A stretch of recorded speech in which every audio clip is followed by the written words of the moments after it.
তাদের গার্জিয়ানদের পর্যন্ত তাদেরকে জেলখানায় পর্যন্ত যেতে হয়েছে। সুখের বিষয় হলো আজকে যদি নবীর বিরুদ্ধে কেউ কথা বলে আমাদের সেই জুলুম আর নির্যাতন সহ্য করতে হবে না। মুসলমানদেরকে এগিয়ে রাখতে হবে, মুসলমানদেরকে এগিয়ে রাখতে হবে। মুসলমানদের বিরোধিতা করে কোন সরকার, কোন জালিম সরকার, কোন স্বৈর শাসক এই বাংলাদেশে টিকে থাকতে পারেনি এবং টিকতে দেওয়া হবে না। প্রিয় ভাইরা, আজকে আপনারা সমবেত হয়েছেন। এখন আপনাদের সামনে গুরুত্বপূর্ণ আলোচনা পেশ করবেন মুফতি মুশাররফ হোসাইন সাহেব। মোহতারাম হাজিরিন, আমি শুধু একটা হাদিস শোনাবো। আমাদের উস্তাদরা আছেন, হুজুর সাল্লাল্লাহু আলাইহি ওয়াসাল্লাম ইরশাদ করেছেন, লা ইউমিনু আহাদুকুম হাত্তা আকুনা আহাব্বা ইলাইহি মিন ওয়ালিদিহি ওয়া ওয়ালাদিহি ওয়ান নাসি আজমাইন।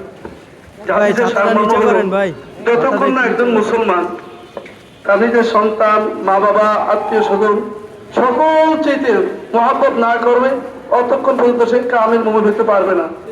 আমাদের রাসূল সাল্লাল্লাহু আলাইহি ওয়াসাল্লাম আমাদের মহব্বতের সর্বোচ্চ পাত্র। অতএব আমি শুধু একটা কথা আপনাদেরকে জিজ্ঞেস করতে চাই, এই মুহূর্তে আপনি যাকে সবচেয়ে বেশি মহব্বত করেন, ভালোবাসেন, তাকে যদি এই মুহূর্তে কেউ কটূক্তি করে বা ওই মহব্বতের পাত্র ছিনিয়ে নিতে চায়, আপনি কি করবেন? আপনি কি প্রতিবাদ করবেন না? আমাদের প্রাণের স্পন্দন আমাদের হযরত মুহাম্মদ সাল্লাল্লাহু আলাইহি ওয়াসাল্লামের প্রতি যে সকল কুলাঙ্গাররা কটূক্তি করে তাদেরকে আমরা দৃষ্টান্তমূলক শাস্তি চাই এবং এই ধরনের হাদিসে না বলতে পারে এই জন্য আমরা উপযুক্ত বিচার চাই।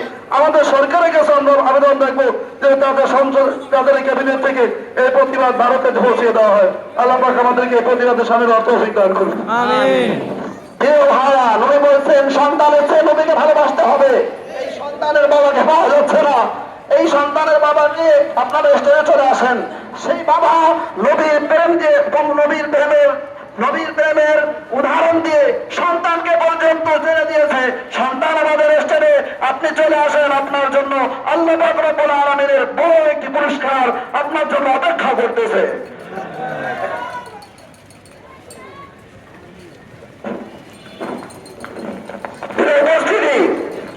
এখন আমাদের সামনে আমাদের অত্র এলাকার দুইজন মুরব্বী উপস্থিত হয়েছেন। এই বৃষ্টির মধ্যে আমরা অল্প সময়ের মধ্যে সমাবেশ শেষ করে দিব। আপনাদের কষ্ট হইতেছে নাকি? কষ্ট বড় বিষয় নয়। নবীর প্রেম এখন প্রকাশ করার সময়। এখন আমাদের সামনে গুরুত্বপূর্ণ নসিহত পেশ করছেন মুফতি হাবিবুর রহমান সাহেব, নুরুল কোরআন মাদ্রাসা, ঢাকা।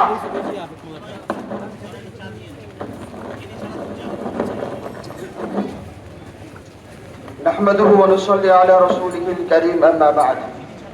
আজকে এখানে আসার উদ্দেশ্য আমরা সবাই জানি। আজকে আমাদের এই আন্দোলন শুধু এখানে জমা হওয়ার মধ্য দিয়ে শেষ করা যাবে না। আমাদের দ্বীনের শত্রু, ইসলামের শত্রু, আমাদের বাংলাদেশের শত্রু আপনাদের ভারত। এই ভারতকে ভালো করে চিনতে হবে আমাদেরকে। বর্তমান পৃথিবীর যেখানে মুসলমান নির্যাতিত, সেই মুসলমানদের বিপক্ষে যারা আছে, সেটা হোক ফিলিস্তিনে, হোক লেবাননে, হোক মিয়ানমারে, ভারত তাদেরকে সাপোর্ট করে যাচ্ছে। আমাদের নবীর রাষ্ট্রীয়ভাবে তারা অসম্মান করেছে আমাদের নবীকে। আমরা এর তীব্র নিন্দা জানাই। আমাদের দেশকে বিভক্ত করার জন্য তারা ষড়যন্ত্র করছে, আমরা তার তীব্র নিন্দা জানাই। আমাদের বুকে নবীর প্রেম জাগ্রত রাখার সাথে সাথে ভারতের প্রতি ঘৃণাও রাখতে হবে, কারণ সবসময় তারা আমাদের বিরুদ্ধে ষড়যন্ত্র করে যাচ্ছে। দেশের মুসলমানদেরকে সুস্থভাবে বাঁচতে দিতে চায় না ভারত।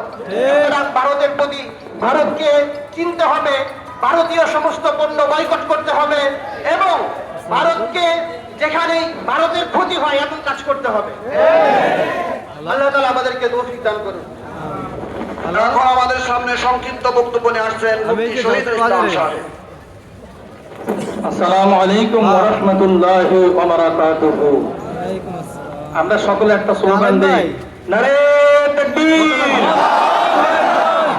বদরে যুদ্ধের হাতিয়ার। সবাই বলেন, বদরের যুদ্ধের হাতিয়ার গর্জে উঠছে আরেকবার, বদরের যুদ্ধের হাতিয়ার।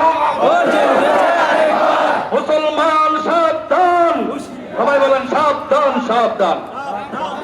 আল্লাহর কাছে শুকরিয়া আদায় করেন। হুজুর সাল্লাল্লাহু আলাইহি সাল্লামের শানে যারা বেয়াদবি করেছেন, পৃথিবীতে কোনদিন তারা থাকতে পারেন না, থাকতে পারবেও না। এই ভারতের যারা দালালি করে, ইহুদির যারা দালালি করে, নেতা নিহের যারা দালালি করে, বাইডের দালালি যারা করে, যারা আমার নবীর বিরুদ্ধে কথা বলে, প্রত্যেকটা মুসলমানের রক্ত শিরুড়ি উঠবে, ঠিক কিনা? আমরা করে থাকবো না যতক্ষণ পর্যন্ত আমার নবীর অপমান তারা বিচার না করবে, ততদিন পর্যন্ত আমরা এই দেশের মধ্যে যে যেখানে থাকি আমরা প্রতিবাদ করব, কি করব না, মরণ পর্যন্ত করবো। আমালাইনা ইল্লাল বালাগ। আসসালামু আলাইকুম। প্রিয় ভাইরা, নবীকে যারা গালি দিবে তাদের একমাত্র শাস্তি হত্যা করা। মান সাব্বা নাবিয়ান ফাকতুলু, বলেন মান সাব্বা নাবিয়ান। قد اتفق العلماء في هذه المسألة, এই মাসআলার ক্ষেত্রে ইমাম আবু হানিফা, শাফি, ইমাম মালিক, আহমদ ইবনে হাম্বল সহ সবাই একমত, যারাই নবীকে গালি দিবে তাদের দুনিয়ায় কোনো জায়গা দেওয়া হবে না। আমাদের সামনে গুরুত্বপূর্ণ নসিহত পেশ করেছেন মুফতি মাওলানা আব্দুল জব্বার সাহেব। نحمده ونصلي على رسوله الكريم أما بعد أعوذ بالله من الشيطان الرجيم بسم الله الرحمن الرحيم إن شانئك هو الأبتر صدق الله العظيم। প্রিয় মুসলিম সাথী ও বন্ধুগণ, আপনারা অবশ্যই অবগত